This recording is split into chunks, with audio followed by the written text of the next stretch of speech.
do? We do. Ah, you do see my thing Yes, moving yes, yes. around. Mm-hmm. Okay. Mm-hmm.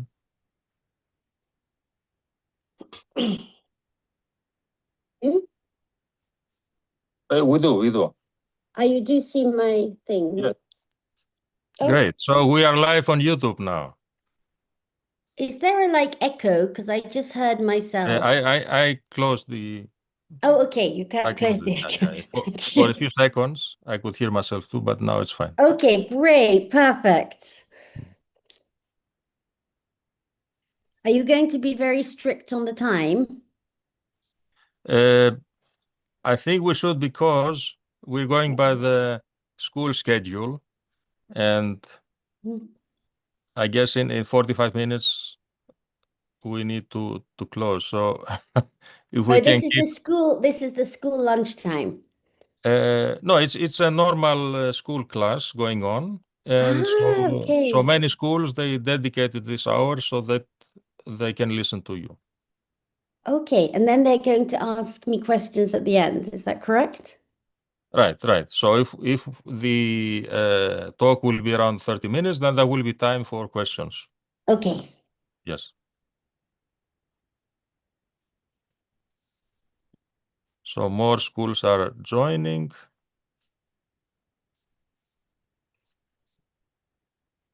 We still have 5 minutes.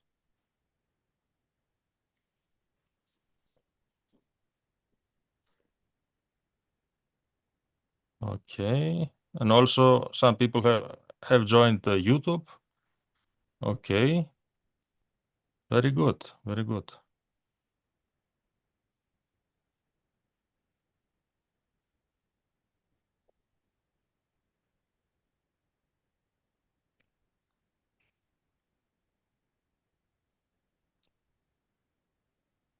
Yeah, and actually the schools that signed up are from all over Greece. Also Great. from the large cities, but also from remote islands. Ah, wonderful. Okay. Yeah, I have many Greek friends, but I did not tell them about this talk, but maybe I will tell them later. Mm-hmm. But English is okay, yes, if I speak slowly. Yes, yes, yes.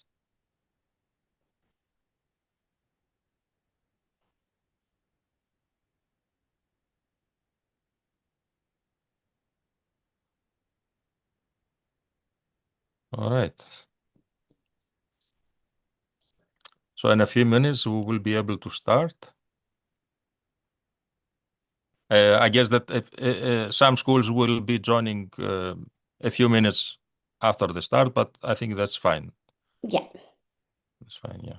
It depends on each individual school when exactly they finish the previous class and when they start the next one. But we already have 9 schools already so far. Very good.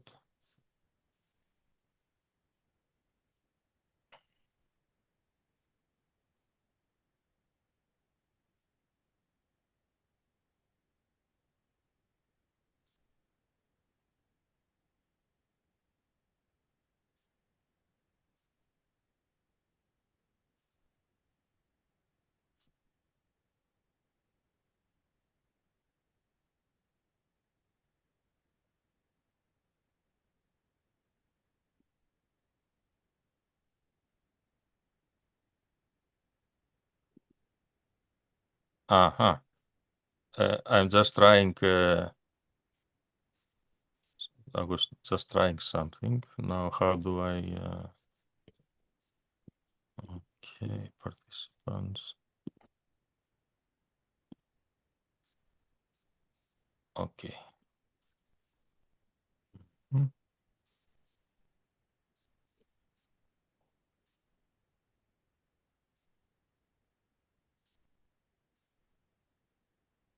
So can everyone see the screen of the presentation? Because for a few seconds I switched to a different view.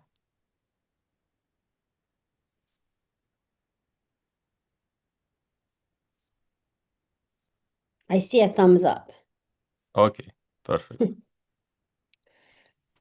I was afraid I messed this up, but okay, it's fine. All right.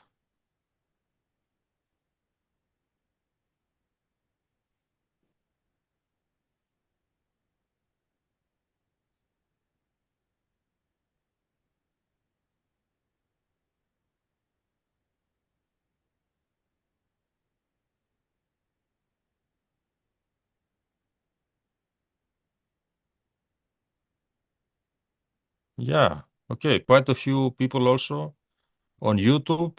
Hello to everyone.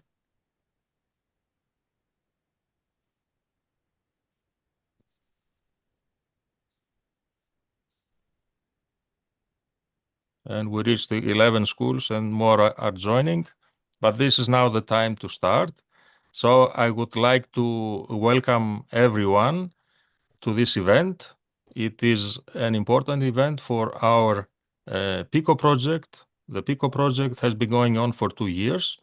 It is a collaboration between different institutes in 4 countries in Europe, in Thessaloniki, Athens, in Paris, in Barcelona, and also in Pisa. And we have been organizing different outreach activities and many activities specifically for high school students. Today is the celebration of women and girls in astronomy by the International Astronomical Union. And we have the honor to have with us Professor Samaya Nissanke, a distinguished astronomer. I will say a few words about her career so far. Professor Nissanke is a British astrophysicist born in London who specializes in multi-messenger astrophysics and gravitational-wave astronomy. She is a lead scientist at DESY and head of multi-messenger astrophysics at the German Center for Astrophysics, as well as professor at the University of Potsdam. Previously, she served as an associate professor at GRAPPA at the University of Amsterdam. Her work focuses on developing new methods to extract fundamental physics from astronomical data, and she has made many key contributions to the era of multi-messenger astronomy. Professor Nissanke has received major honors and awards, including the American Astronomical Society High Energy Astrophysics Division Mid-Career Prize in 2024, and also the New Horizon Prize in Physics in 2019. She has played leading roles in major international projects and collaborations, such as Virgo, LISA, and the Einstein Telescope, and has delivered many talks at numerous talks actually at international conferences, but also public outreach talks. And today, Professor Nissanke is with us, and she's going to talk to us. Basically, it will be a personal reflection, but also a journey in the cosmos. So navigating the cosmos, my journey and reflections as a woman in astronomy. So please, Samaya. Thank you very much, Professor Sterigoulas, for inviting me and for this wonderful opportunity. I hope you can all hear me and you can see my slides. It's okay? Yes? Okay, great. And so in the next half an hour, what I would like to do is to give you some insight into the nature of my job, what it is to be an astrophysicist, as well as how I actually came to be an astrophysicist, as well as to tell you a little bit about the science that I'm working on with many, many wonderful scientists, including Nick, who just presented, me, Professor Sterigoulas, who just presented now. So, to begin with, I will first tell you about myself. So I'm an astrophysicist. And what does an astrophysicist actually mean? Well, it means a scientist that is applying the methods and principles of physics and chemistry in order to understand the universe and to understand astrophysical objects as well as phenomena.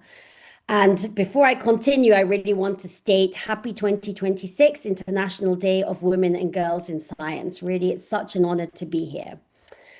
Now, as an astrophysicist, I often get asked, what exactly is it that I do? So firstly, I'd like to just stress that as you heard in the introduction, I am focused on gravitational wave and multi-messenger astrophysics. So this essentially means that I'm very interested in looking at colliding pairs of black holes and neutron stars that are emitting this phenomena called gravitational waves, as well as light when they collide. And I hope that I'll be able to describe this during the next during my talk.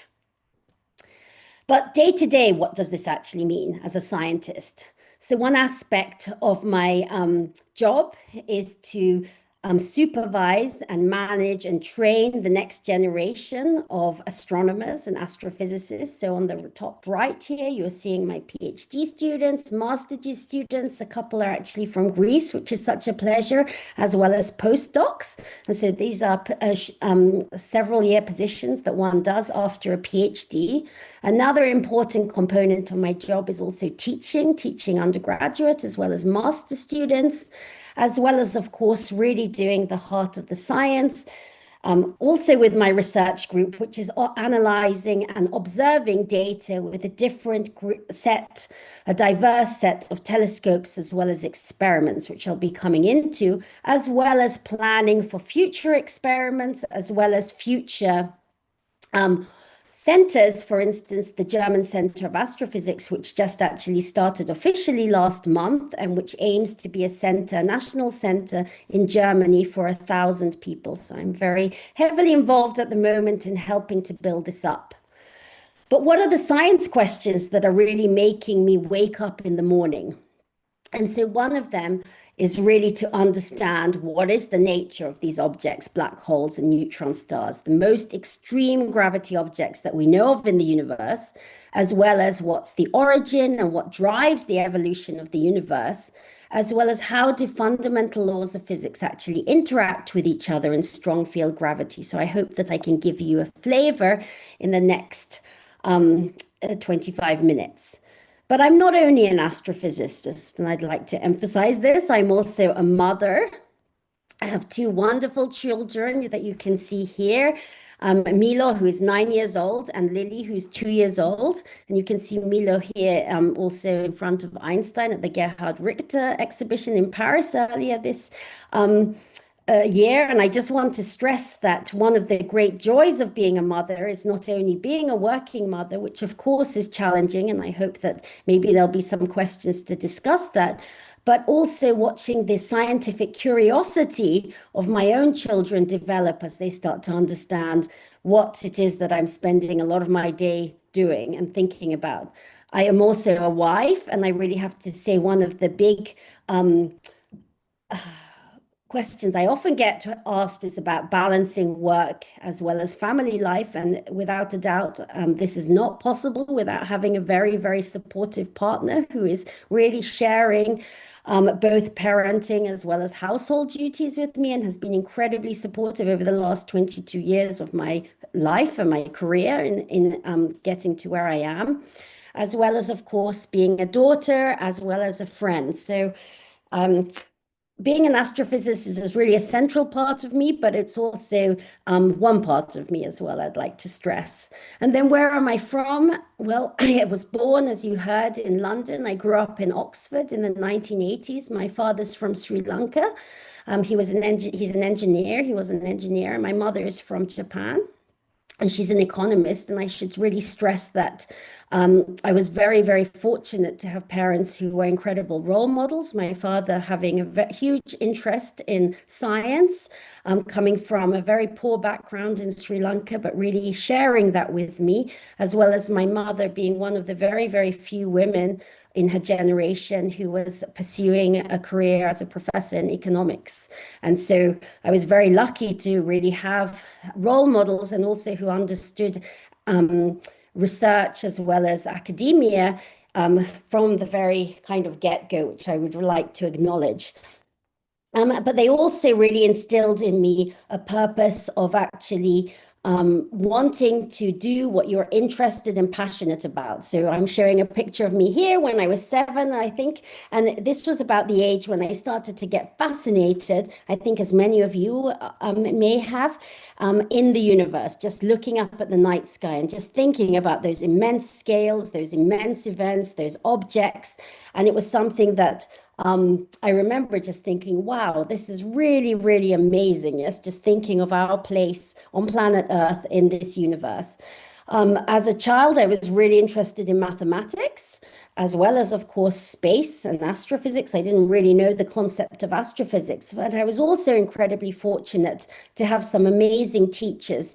And actually, I'm pointing out one of my teachers here, Mr. Charlie Barkley, who was my physics teacher during high school, who I believe is actually watching this YouTube video. And I really want to stress my deep gratitude to Mr. Barkley for being such an inspiration, as well as advising me at really this critical point. When I was 17, he set us a project to basically do a research project on any aspects of physics. And I chose to do a couple of months research project on, or literature review, I shouldn't say it's research, on mathematical models of the universe. And I got totally hooked.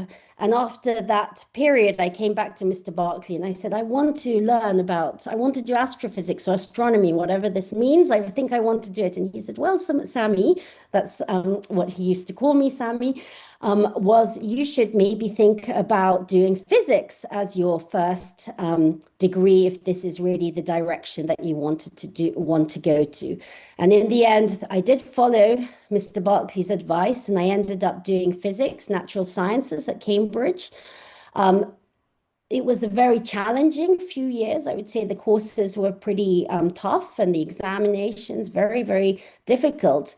And I wasn't necessarily exposed to research, but given that I was so excited about trying to understand what being an astrophysicist was, and actually, even if I wanted to continue doing so, I wrote to a couple of people at the time in using Pine email and very, very old search engines. And I was very fortunate to get a paid internship at Princeton, where I was introduced to this field of gravitational waves, which I'll come to. And this got me completely hooked. I spent this amazing 2 months just learning about what gravitational waves. I still remember the day when I walked into the postdoc. I was the scientist I was working with, Dr. Cornish, who's now a professor at Montana State University. And he said, have you heard of gravitational waves? And I said, no, not at all. And he said, well, let me tell you about them. I'm going to tell you about them in the remaining part of my talk.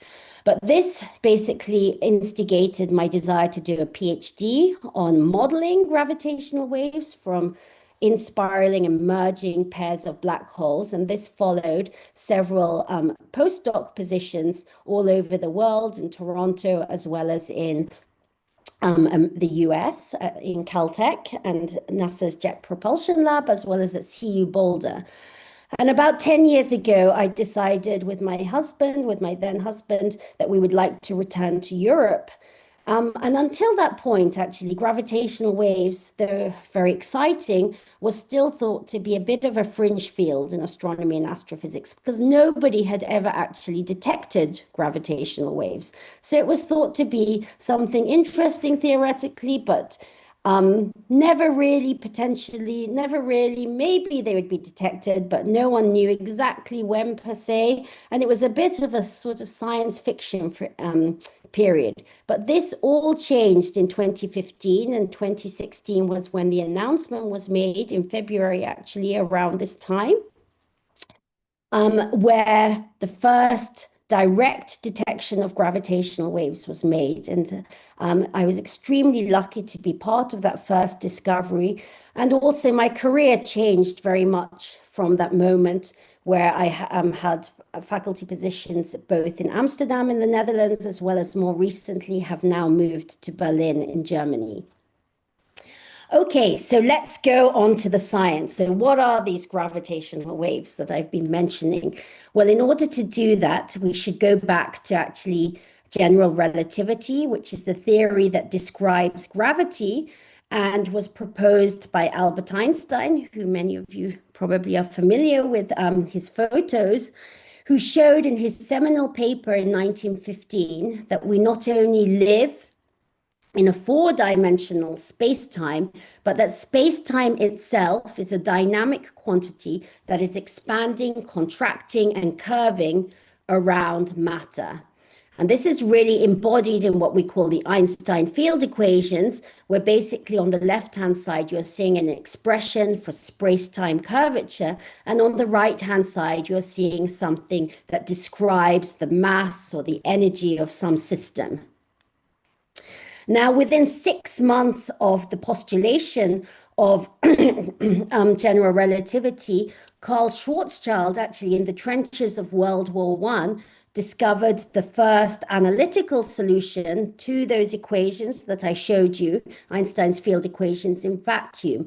And this solution actually described the space-time around what we call a black hole, which is basically you can think of as a puncture in the space-time itself. And so what you're seeing on the left-hand side is the effect of different massive stars, masses of stars, and their effect, depending on how massive they are, on the geometry of the space-time. But a black hole itself is a puncture of space-time, so it's really the extreme of space-time curvature. And indeed, if we basically compress the entire of Earth into an object the size of a grape, okay, we would find a black hole. Black holes, they don't actually have a surface. They basically have just this event horizon that's separating information from the interior of the black hole to the outside universe. And they're the most fundamental and simplest objects that we know of in the universe. You can describe a black hole just by two numbers: their mass as well as their spin, how they're spinning. And you can think of them in some sense as gravitational atoms of the universe. Now, gravitational waves themselves are actually these ripples in the fabric of space-time, and these were shown and postulated by Einstein within a year after the publication of general relativity. And they're sourced by really accelerating asymmetric matter sources. So what you're seeing in this video here are a pair of black holes, or basically accelerating dumbbells you can think of, which are creating, sorry, I'm going to show you this again, these ripples in the space-time. And what we're measuring is actually the amplitude of the ripple, which we call this gravitational wave strain, which has this 1 over distance to the source dependence, which I'll come back to. So these are the gravitational waves that I have been thinking about for the last 25 years.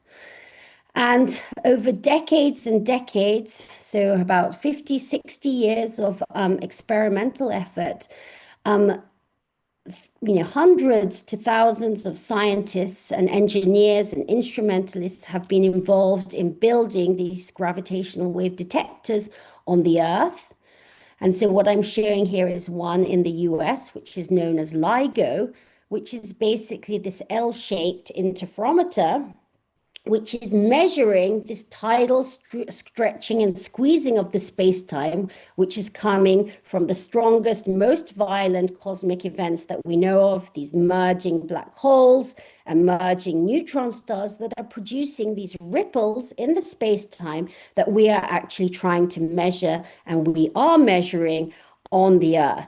And so what you can imagine is basically a gravitational wave passing through, and then there are these lasers which are shooting out light here, and we're using this laser light as a ruler to measure this stretching and squeezing of the space-time, which is typically about 10 to the minus 18 meters. And to give you an idea of how wide or how big that stretching and squeezing of the space-time, that's 1,000th the size of a proton. Okay, so that's the kind of measurement that we are making, and that took really decades of work to be able to build these instruments that would be able to allow us to actually say that movement that we're measuring is coming from a pair of black holes or neutron stars happening hundreds of thousands to a billion light years away, which I just think is just an extraordinary feat of humankind. And then on the right, what you're seeing is a map of the detectors that we now have operating on the Earth, including Virgo, a detector in Pisa, Italy, which is the European detector that I have been working with over the last 10 years. And so we now have this worldwide network. And why it's so important to have many detectors, so that we can actually confidently say when each of them sees an event that this is actually coming from the cosmos, from the universe. It's not coming from something locally, as well as it allows us to actually triangulate where the event is happening in the sky, similar to using GPS on your mobile phone technology.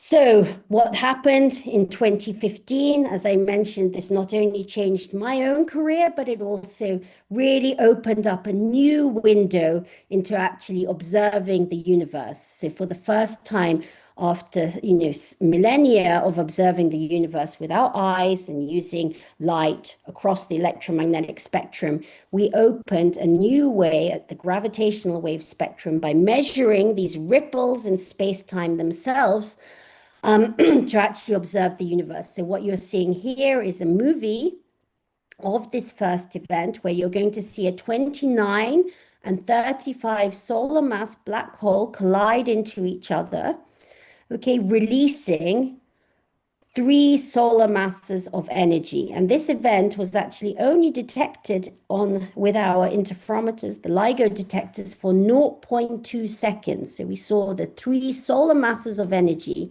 being released. So this happened on September the 14th, 2015, actually when I was pregnant, 1 month pregnant with my eldest child. So we always joke that he brought some good fortune. But you can essentially see this incredible merger happening where 3 solar masses of energy was released. And this made this the most luminous event that we had ever observed in the universe. Basically 50 times more luminous than if you summed all the light from all the observable galaxies in the universe. And as I mentioned, this was detected initially by the 2 LIGO detectors in the US for 0.2 seconds. And this resulted in the 2017 Nobel Prize in Physics being awarded to the founders of LIGO and gravitational wave theory, Barry Barish, Ray Weiss, as well as Kip Thorne, for their decisive contributions to the LIGO detector and the observation of gravitational waves. But I'd really like to just take a step back and remind ourselves just how incredible it is that indeed, as these ripples from the event that happened 1.3 billion light years away actually hit the outer edge of the Milky Way, this was when humans were just beginning to mix with Neanderthals. And in the intervening 50,000 years, humans actually banded together to hunter-gatherer tribes, develop cohesive societies, invent language, discover mathematics, then actually understand the theory that underlines space-time, and then actually to build these incredible detectors. So I really think it's just a wonderful reflection of humankind coming together and the beauty of science. So if we now look at what we observed in 2015 and 2017, what you're seeing here on the y-axis is the masses and solar masses in red. This is the pair of black holes that we observed, and the final black hole, the arrow showing the final black hole. And this is the sample of objects that we saw in 100 days or so in those first 2 years. And then today, if we look at where we are today, we have at least 220, if not several hundred other candidates that still are being analyzed, where you can really see just the plethora of measurements and new observations that are happening due to this opening of the gravitational wave spectrum. And in my remaining amount of time, I'm going to spend some time on actually now not just talking about black holes, but these orange bubbles here, which we believe are neutron stars. So these are the second most extreme gravity objects that we know of to black holes, but they include matter. And so indeed, what we observed in 2017, and this is where I spent a decade or so working and preparing for this observation, as well as analyzing this observation, was, and I wonder if there's going to be music, but we saw this pair of neutron stars merge.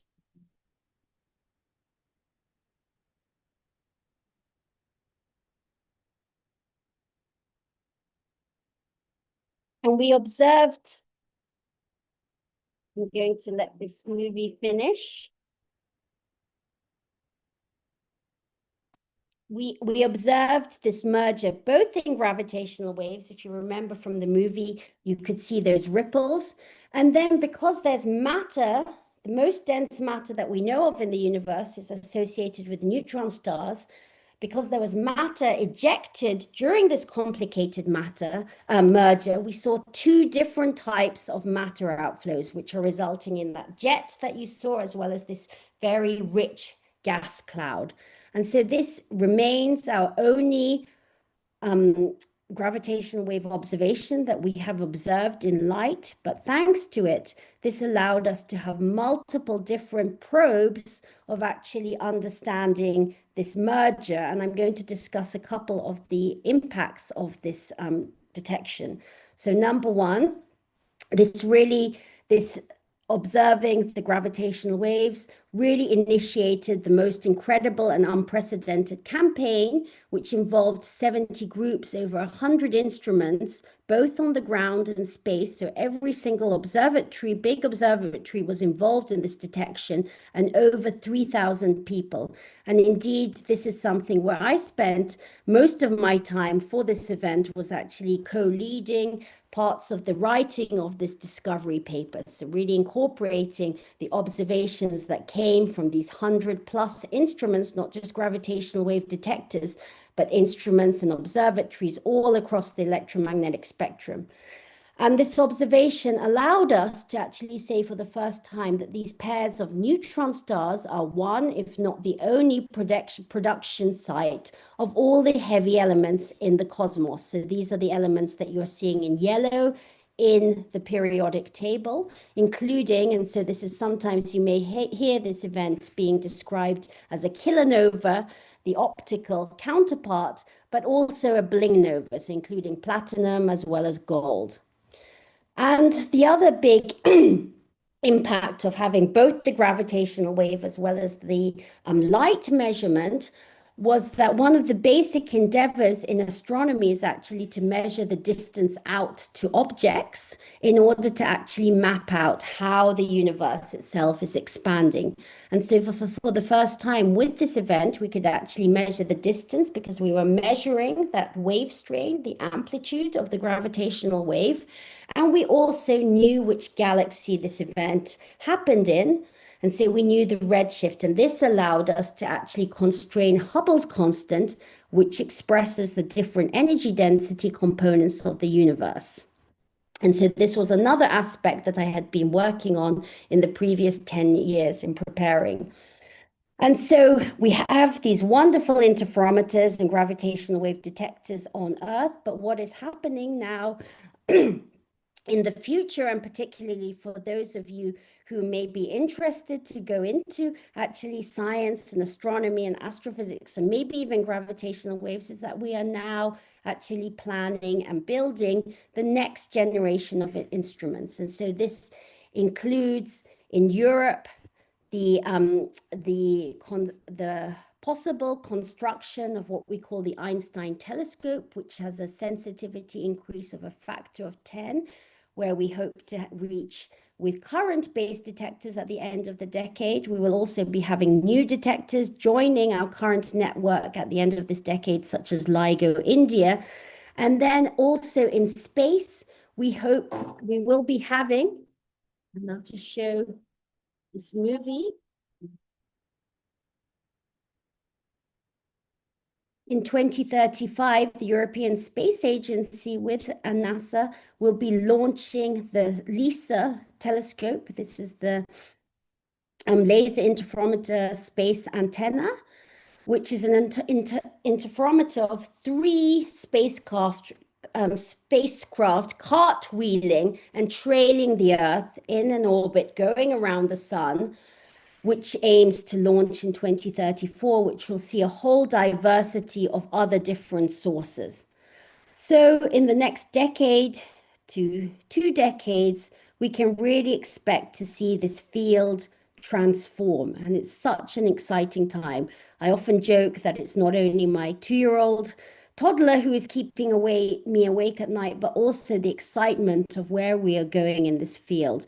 We are looking to essentially not just have the few hundred black hole and neutron star mergers that I've mentioned, but with these new detectors, such as the Einstein Telescope, we are looking to have hundreds of thousands of these neutron star and black hole mergers per year detected in gravitational wave, essentially through the entire observable universe. So what you're seeing in this donut plot is basically the look back time in radius. And these yellow dots are showing all the binary neutron star mergers that we expect per week. In white, the binary black hole mergers that we expect per week, this is per day, per week. And these are the supermassive black holes that we aim to see with LISA in the late 2030s with millions of solar masses. Okay. And so I'd just like to end with saying that this is just a really unique moment that we are living in astronomy with the opening of gravitational wave, as well as combining gravitational waves with light, as well as with astroparticle physics. I have just focused on talking about the very right-hand side of the entire gravitational wave spectrum that spans decades of frequency space, similar to electromagnetic light, and that is now being probed by many different experiments, as well as future missions such as LISA, that will actually see a whole multitude and plethora of different types of sources from just the black hole neutron star binaries that I have talked about. So for instance, supernova, white dwarf binaries, these supermassive black hole binaries in the center of galaxies happening, as well as signatures from the Big Bang itself. So the future is extremely bright and also loud in gravitational waves. Thank you very much. Thank you so much, Professor Nissanke. This has been an amazing talk. I'm sure it has been inspirational for many students that have attended today. So we have time for questions. You can either raise your hand to ask a question on behalf of your class, for example, or write it in the chat here in Zoom, or write it in the chat in YouTube. I will be monitoring all different ways of posing questions. So who wants to start? We have plenty of time. It can be questions either about the career of Professor Nissanke, or about the science, or about career prospects in general for astronomers in the next decade. Yes, from Mandoulidi School.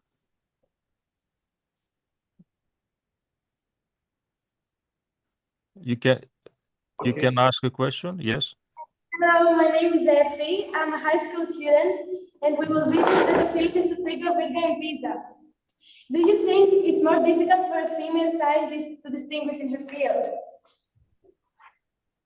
So the question was, do I think it's more difficult for female scientists to be distinguished in the field? Yes.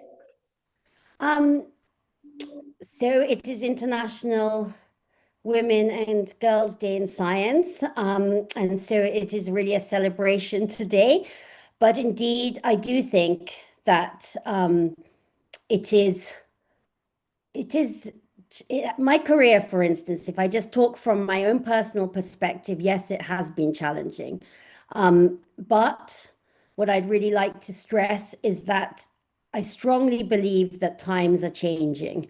Yes, even if things in the world are not looking so great at the moment, at least in science, over the last 20, 25 years, since I was actually a high school student myself, there has been tremendous progress. And one aspect I can say, for instance, is in being actually a mother. For me, it was never really a question about whether I do science or become a mother, because I really felt that I wanted to do both. And I definitely wanted to have kids, yes. And so one aspect that has changed, for instance, that has become, that I think there's more awareness of, is, of course, it is very complicated to be a working mother, but that there are provisions and there is support that your colleagues, and especially also your senior colleagues, as well as male colleagues, can give, and practical support, for instance, in parenthood and motherhood, for instance. And so this can happen both in terms of providing childcare, if you have to go to conferences, for instance, if you're breastfeeding your child, as I was with both of them, being able to take them to conferences and being able to actually participate still in a scientific life in those early years is possible if people are able to actually provide you with travel funds or childcare facilities.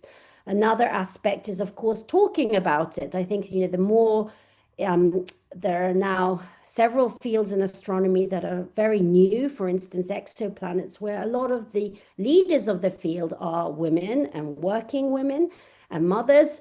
And so they are the ones who are also changing the field, bringing awareness, saying, okay, it is, this is part of life. Yes, we are not only scientists, but we are also human. And so those aspects are. And then, of course, there's a whole I think, 100 years ago, if you look at the conferences, for instance, of the Solvay conference or these major conferences that were happening where Einstein and other colleagues were, they were mainly male dominated. And so there is no doubt that played a role in their careers. But if you now think about where we are today, it is definitely changing and changing for the better. And I think this appreciation that actually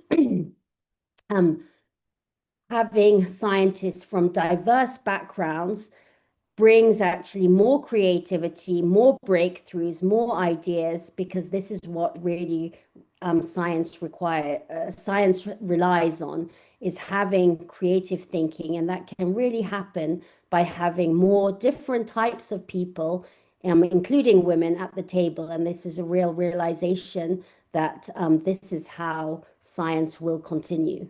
I hope that answers your question.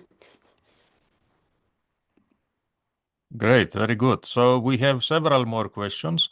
There is a quick question here in the chat by the High School of Pevka in Thessaloniki. Do black holes produce sound or light?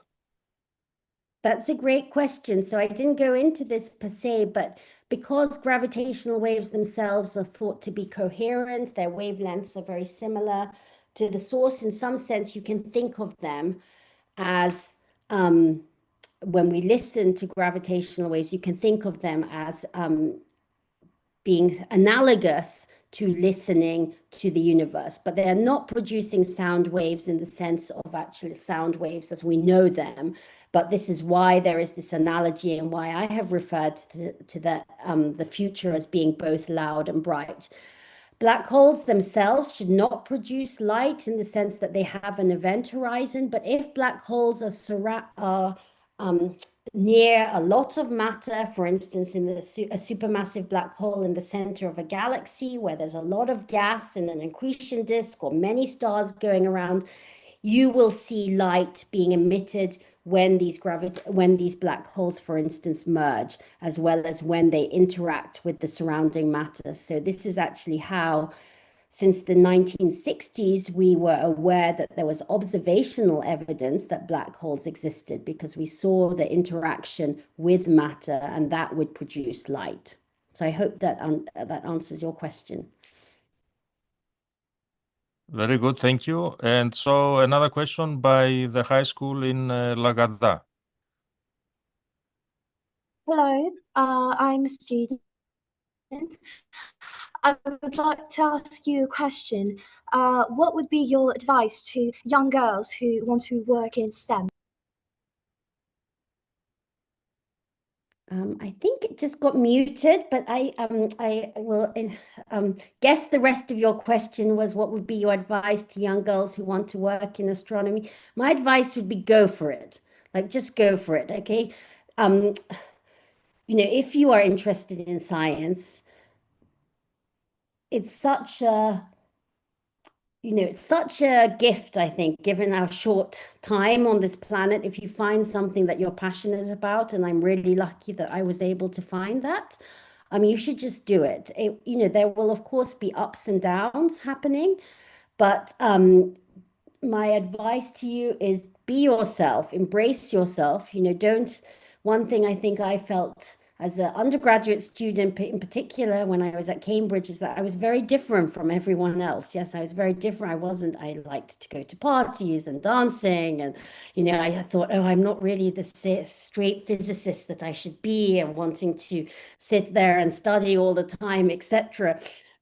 But actually what I've learned over my career is that it's fine to be different, and I'm actually really proud of it. And one thing that really changed in how I approached my career was actually just kind of embracing myself, saying, okay, this is who I am, and I love science. I love doing astrophysics and astronomy. And I can also, I love working with people. I love working in international collaborations. And it's just a huge privilege to do the job that I do. So I would say go for it. Thank you so much. Very good. Now there are two questions on YouTube. One is, they're similar, so I will post both of them. One is by Ekpedeftiria Manesi. How can a girl come to work to NASA? It is my dream, and you are an inspiration. And another by Mirto. Hello, Mrs. Nissanke. Any tips on how to begin the journey? I'm 15 and I'm really interested in sciences and space. Oh, that's great. Both wonderful questions. So, yeah, how to get to work to NASA. So I should mention, so I did work at the Jet Propulsion Lab almost 16 years ago. And one of the amazing things about places like NASA, as well as the European Space Agency or the Japanese Space Agency, is there's a multitude of different types of jobs that you can do. So you can work both in terms of actually the strategy of building what needs to be built in the next in the future in terms of space missions, how to work as a transnational with many different countries, how will you actually work together in order to actually find the funding to actually build these next telescopes, or else indeed actually doing the actual engineering or the instrumentation or building actually the components that are necessary, as well as, of course, doing the science or science communication. So there's a huge multitude of jobs. So what I would advise is really, and I didn't really go into this, but, one thing that changed my life was actually just randomly writing to people that I found on the internet. And a lot of people are really busy, and I apologize because I often get lots of requests and I don't have time to reply. But, occasionally there will be the person who will reply and who will, offer you the opportunity to come for 1 month or 2 months and hopefully paid, and hopefully will offer you this possibility. For instance, in DESY, which is more focused on physics per se, we have summer student programs, and there are also high school programs. So what I would really recommend is that you go on these websites and you see, okay, actually, a lot of these big organizations, also the European Space Agency and NASA, do offer summer student or 1 week visits, and just show up if you are able to do so, or if you're able to find funding and do so. And a lot of them actually have paid funding schemes, which of course is really important, because it's really, it's almost impossible, yes, to afford to go to the US unless you have that financial means. So that would be my first reply: how to go to work at NASA or gain experience. And you can also just visit for the day a number of these national labs. The second question, I'm sorry, Nick, could you remind me, Professor Sterry? Yes, so Mirto is asking, any tips on how to begin the journey? I am 15 and I'm really interested in sciences and space. Yes, so I was in that position. So I think the main thing is keep that passion alive. There are lots of fantastic popular science books, YouTube videos, keep reading, working out what it is that interests you. When you actually do research, a lot of people ask me, am I at a telescope per se? No, I myself am actually observing or analyzing, or I'm working on theory. And so this is really behind my computer. And nowadays it's actually my students and my postdocs who are actually really doing this hardcore aspects of these work. But my advice would be, if you are really interested, try to have one of these summer high school experiences and see if you want to. But the other thing is, the advice I was given is study physics as an undergraduate. It gives you a really good basis to go on. And if you want to do astronomy or any other type of physics, it's a really excellent course, but it also allows you to have the opening into many, many other job career possibilities. If you decide, when you're 22, actually, I don't really want to become an astrophysicist or an astronomer anymore, but I'd like to work on some other aspect. It opens up the possibility of being able to critically think, as well as introduces you to the scientific method. So thinking critically, the scientific method, these are all things that I think are very much appreciated in many, many other professions as well. Very good. So the next question is by the high school at Zoglu. Greetings from our private high school at Zoglu. Your speech Hello. is very moving. The job you have chosen to do is very special and different. You are a big inspiration to all of the younger generation. Which do you think was your biggest difficulty that you've had to face? Oh, that's a really good question. What was the biggest difficulty I had to face? Yeah, I think there were numerous hurdles I've had in my career. Number one, actually, at university, I was not such a fan of exams, for instance. So I would say, actually, finding my path with having very, very intense exams in my late teens and early 20s and realizing that actually research is not the same as just performing well at exams.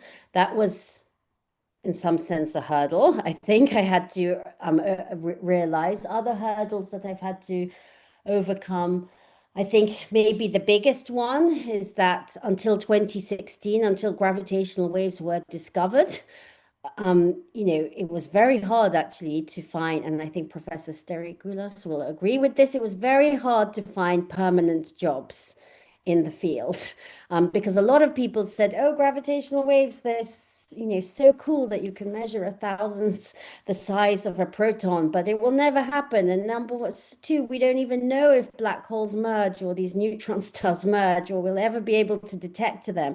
And so that was a really big hurdle, is that finding actually a permanent job. I would say required a lot of perseverance and determination, and sometimes I'm worried to say some stubbornness on my part, and also a lot of support from my now husband, who said many times when it was hard to find or think about where we were going to live or be together. We spent about 7 years maybe living apart. Was to continue on the dream. Yes, so I would say, but then since 2016, this field has exploded, and it really is seen to be, one of the most exciting fields in physics to be involved in. But I think it was holding on for those 15 years to a field where people were like, oh, interesting, but kind of science fiction. Yes. Thank you very much. That's really true. And the first detection came very early once the experiment started. So it was really great for the field and for everyone. Okay, so we have another question by Mandoulidis and then by Lagada School. Yes, hello, my name is Lydia. I would like to ask you, what does the science of astrophysics predict for the future of our planet? I'm so sorry. I heard the first part. What is the science and the physics? But I didn't hear the second part of the question. Maybe. What does the science of astrophysics predict for the future of our planet? Professor Sterigoulos, do you know what was the second If part? I heard correctly, it's about the science of astrophysics. For what does it mean for the future of the planet, right? Yes. Oh, yes. So astrophysics also concerns, basically, astrophysics concerns any astrophysical object or event that is happening in the universe. And so that also includes, in some sense, I'm just taking a pause because planetary science basically includes all of the science that's happening in our solar system, but then outside our solar system. But what does astrophysics have? Well, basically, I would say astrophysics is allowing us a way to answer the question, how did we as humans come to be on this planet? Yes, and understanding that it really requires astrophysics, biology, chemistry, etc., but astrophysics in the sense of understanding how did the Earth itself form? How did our solar system itself form? How the fact that we actually have a planet Earth, which is so far from the sun, that allows for habitable life. So it's a really critical question, and even metaphysical, I would say, into our own very existence, yes, on planet Earth. And then, of course, understanding other solar systems. And now we have, thousands of other planets outside the solar system that we know of, and the potential that we may actually see signatures of life in the universe outside our solar system, in your generation, is just, I think, mind-blowing. Yes. I hope that answers your question. Okay, thank you very much. Thank you. All right, and I guess we have a last question by the high school in Lagada. Hello, can you hear me? Yes, I can hear you. Well, I didn't understand much of the fancy words. I don't know much of the subject, but I have a question. Are there any space events that we could see from here that happened this year? Are there any, sorry, are there any space events like meteor rain or any? Yes, there's always this happening. So you will always see these kind of events. Like you could tell us so that we can observe them. Yes, I mean, maybe what I can do is provide Professor Sterigoulos with I'm not an amateur astronomer myself, but I can provide Professor Sterigoulos with a list so that you can actually try to observe both with the naked eye, as well as if you do have access to observatory or small observatories in Greece. I'd be happy to do so. But yes, there are many things that you can also see. And also we have a solar eclipse happening this August, I think, around the first week of August, which will also be an incredible phenomena that's going through, I think, Spain mainly, but there will be some aspects that will be observable in parts of the rest of Europe. Well, All it's right. not that easy to, we can see from a telescope, but with the naked eye, what will happen? What space events will happen so that we can see them from naked eye this year? Do you know any dates, if that's Not possible? immediately off the top of my head. I don't know any immediate dates, but I will share them, and I will ask Professor Sterigulas to share them with your school so that you will be able to look. Thank you very much. My pleasure. All right. Well, actually, at the end of this month, February 28th, there is one can see several planets early after the sunset. So this it's worth looking and trying to identify that, for example, the one of the large planets, or Aphrodite, as we say in Greek. So thank you very, very much, Professor Nissanke. I think that you have given both an inspiration to many students, as they expressed themselves already, and also a lot of useful information about the status of gravitational wave astronomy, which is an exciting field. And I have the feeling that some of the students who participated today may be participating in the next generation of gravitational wave observatories. I really hope so, because it's just such a exciting, fun time, but also just there's so many different opportunities to contribute to these detectors. And so please, engineering to science to analysis, so many different aspects. So I really, really hope to see you and meet you in person. And anyone who is interested, Professor Nissanke said this very clearly: study physics.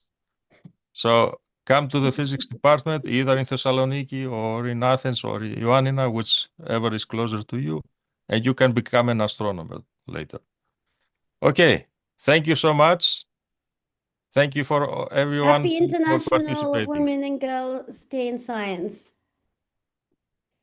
Bye-bye. All the best. Thank you. Bye.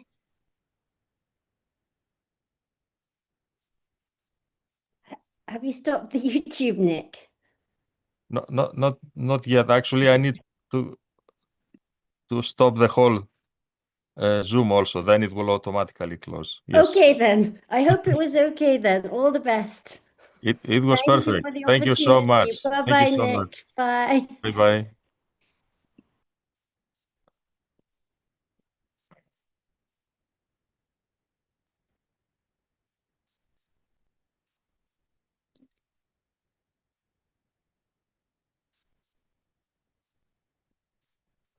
Ευχαριστούμε για τη συμμετοχή σας.